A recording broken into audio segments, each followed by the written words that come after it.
How to change the Google Map view. Hello everyone, welcome to this channel. I'm Emily and I'm here to help you out today. So without any delay, let's get started. So first of all, what you need to do is launch the Maps application on your device, which is a Google Maps application over here. Now you can see the location and the map over here.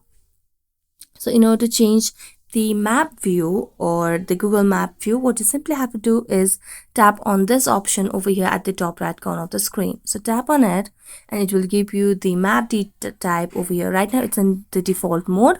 You can switch it to satellite or terrain. So if you tap on satellite, it will give you a view just like this.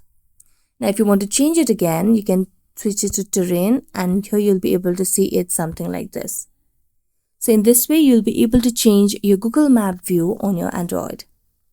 So thank you so much for watching this video. If you enjoyed watching it, don't forget to like, subscribe and hit the bell notification for more updates. That's it for today and see you next time.